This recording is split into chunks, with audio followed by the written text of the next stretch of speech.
आज मैं आपके साथ एक पूरे सूट का डिज़ाइन शेयर करूंगी और इस डिज़ाइन को बनाने के लिए मैं लेसेस का भी यूज़ करूंगी और साथ ही मिरर वर्क भी करूंगी पूरे फ्रंट के ऊपर।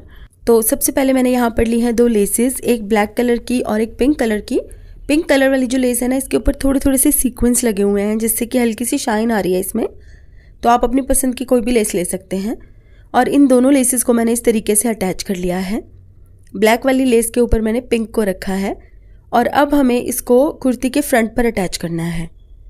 तो देखिए, जॉर्जेट का फैब्रिक है ये और इसके ऊपर मैंने दोनों तरफ लेस को अटैच किया है इस तरह से। तो लेस अटैच होने के बाद ये कुछ ऐसी लग रही है, ये देखिए। अब बहुत सारे लोगों को ये प्रॉब्लम आती है कि कपड़े के ऊपर बिल्कुल सीधी लेस कैसे लगाएं फ्रंट पे, और ख़ासकर जब इस तरह का स्लिपरी फैब्रिक हो तो सीधी लेस लगाना बड़ा मुश्किल हो जाता है। तो इसके लिए आप ये ट्रिक यूज़ कर सकते हैं। जहाँ पर भी आपको लेस लगानी हो वहाँ से थोड़ा सा धागा खींच लीजिए और उस धागे को आप फिर एंड तक खींच के बाहर निकाल दीजिए, जिससे कि एक सीधी लाइन बन जाएगी कपड़े के ऊपर। ये देखिए, यहाँ पर आप नोट कर सकते हैं जहाँ से मैंने धागा निकाला है ना, वहाँ से एक सीधी सी लाइन बन गई है। अब वैसे तो ये लाइन क्लियरली विजिबल है, लेकिन आप चाहे तो इसके ऊपर चॉक से ड्रॉ भी कर सकते हैं लाइन और उसके बाद इसके ऊपर लेस लगा सकते हैं। तो देखिए, कुर्ती के फ्रंट पर मैंने गोल गला बना लिया है और अब मैं इसके ऊपर लगा रही हूँ मिरर वाले स्टिकर्स। आप नॉर्मल वाले शीशे भी लगा सकते हैं और पहले शीशों को ग्लू से ज़रूर चिपका लीजिएगा और उसके बाद ही इसके ऊपर धागे से काम कीजिएगा। तो मिरर्स को अच्छे से चिपकाने के बाद अब मैं इसके ऊपर धागे से थोड़ा काम करूँगी, जिससे कि ये मिरर्स बिल्कुल पक्के हो जाएंगे और धोने पर भी निकलेंगे नहीं। और इस तरह से धागे से इसके ऊपर कढ़ाई करने पर ये ज़्यादा सुंदर भी लगेंगे। अब मैं तो यहाँ पर प्लास्टिक वाले शीशे यूज़ कर रही हूँ, लेकिन आप चाहें तो इसके ऊपर नॉर्मल जो कांच के शीशे आते हैं ना, वो भी लगा सकते हैं। देखिए कितने आसान तरीके से ये वाला एम्ब्रॉयडरी का वर्क आप कर सकते हैं। अगर आपको सिंपल तुरपाई करनी आती है ना, तो भी आप इस तरह की कढ़ाई इजीली कर पाएंगे। कढ़ाई में तो वैसे मेरा हाथ भी इतना साफ़ नहीं है, लेकिन मैंने फिर भी इस पूरे सूट पर खुद ही कढ़ाई की है और पूरी कढ़ाई करने में मुझे सिर्फ 1 ही दिन लगा है। ये देखिए, बस इसी तरीके से दोनों तरफ हमें इसको कवर कर देना है और हमें बिल्कुल सेंटर से कढ़ाई करना शुरू करना है इस तरह।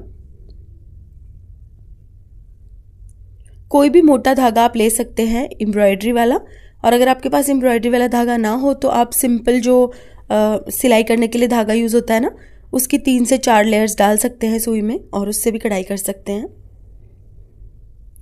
तो ये देखिए, इस तरीके से मैंने शीशे अच्छे से अटैच कर दिए हैं सूट के साथ, ये देखिए। और अब ये वाली जो लेस है ना, इसको मैं कमीज़ के दामन पर अटैच करूँगी। लेस मेरे पास थोड़ी सी कम थी तो मैंने बिल्कुल पूरी काटी थी ये। अब साइड से फोल्ड करने की भी मैं आपको एक ट्रिक दिखा देती हूँ। अगर आपके पास भी लेस थोड़ी कम है तो बिल्कुल घेरे के साइज़ की आप लेस काट लीजिए, बस 1 इंच एक्स्ट्रा, ताकि दोनों तरफ से आधा इंच फोल्ड की जा सके। अब इस लेस में जो भी एक्स्ट्रा पीसेस नज़र आ रहे हैं ना, मैंने उनको काट के निकाल दिया है और लेस को मैंने इस तरीके से पहले अटैच कर दिया कच्चे टांके से। किनारी से आधा इंच एक्स्ट्रा मैंने लेस रखी है ताकि मैं उसको फोल्ड कर सकूं बाद में। और ये देखिए, अब दूसरी किनारी पर लेस को इस तरह से हमें फोल्ड कर देना है। अभी इसके ऊपर मैंने कच्चा टांका ही लगाया है, जो कि डिज़ाइन पूरा होने के बाद मैं निकाल दूंगी।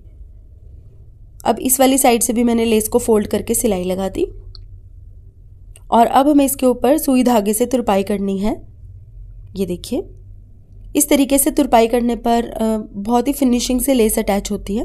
खासकर इस तरह की लेसेस जो कि थोड़ी टेढ़ी मेढ़ी होती हैं, उनके ऊपर तुरपाई करके ज़्यादा फिनिशिंग आती है अगर आप लेस लगाएं तो देखिए, इस तरह से जब तुरपाई करके लेस लगाएंगे ना, तो ऊपर से सिलाई भी नज़र नहीं आएगी। और लेस के जो भी एक्स्ट्रा पीसेस आपको बाहर की तरफ नज़र आएँ, उन्हें भी आप ज़रूर काट दीजिए ताकि डिज़ाइन में अच्छी फिनिशिंग आए। तो देखिए, तुरपाई करने के बाद हम इस लेस के ऊपर सिलाई लगा देंगे और काफ़ी फिनिशिंग से ये लेस अटैच हो जाएगी। बहुत ज़्यादा फोल्ड भी नहीं करनी पड़ेगी साइड्स में। अब कमीज़ के दामन पर तो मैंने लेस को अच्छे से अटैच कर दिया है और अब बाजू के ऊपर मैं लेस अटैच कर रही हूँ। तो बाजू के लिए लेस तो मेरे पास पूरी थी, लेकिन सिमेट्री नहीं बन रही थी, जिसके लिए मुझे लेस को एक साइड से काटना पड़ा। तो देखिए, इस तरह से मैंने साइड से एक्स्ट्रा लेस के पीस को काट के निकाल दिया और लेस को मैंने अच्छे से ट्रिम कर दिया, ताकि ऐसा ना लगे कि मैंने लेस को काट के निकाला है और ऐसे लगे कि जैसे ये एक पैच ही हो। ये देखिए, इस तरीके से मैंने इस पैच को रेडी कर दिया और अब इसको मैं कुर्ती के स्लीव्स के बिल्कुल सेंटर में रख के अटैच करूँगी।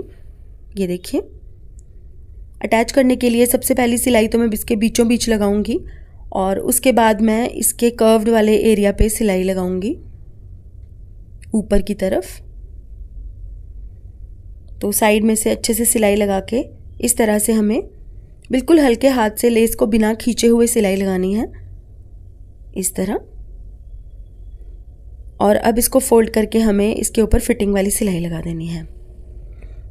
अब क्योंकि मैंने लेस को ट्रिम कर दिया था तो साइड से थोड़ा सा गैप रह गया था, लेकिन कुर्ता कंप्लीट होने के बाद ये गैप इतना ऑड नहीं लग रहा था क्योंकि मैंने लेस को साइड से ट्रिम कर दिया था और अच्छे से फिनिशिंग दे दी थी। तो देखिए, पहनने के बाद बाजू कुछ ऐसी दिख रही है, ये देखिए। तो अब मैं आपको दिखाती हूँ इस कुर्ती की कंप्लीट लुक। तो ये देखिए, कुछ इस तरह की ये कुर्ती रेडी हुई है। इसके दुपट्टे पर भी मैंने पिंक लेस लगाई है। कमीज़ के पूरे फ्रंट पर मैंने थोड़ी थोड़ी दूरी पर मिरर वर्क किया है और दोनों साइड पर मैंने पिंक और ब्लैक लेस से पैनल लगाया है। घेरे पर मैंने ब्रॉड एम्ब्रॉयडरी वाली लेस लगाई है और आप कोई भी ब्रॉड लेस का यूज़ कर सकते हैं इस तरह के डिज़ाइन बनाने के लिए। तो कमेंट करके मुझे ज़रूर बताइएगा कि आपको ये वाला डिज़ाइन कैसा लगा और इसी तरह के और वीडियोस को देखने के लिए मेरे YouTube चैनल को सब्सक्राइब कीजिएगा और Facebook पेज को फॉलो कीजिएगा। Thank you for watching, bye.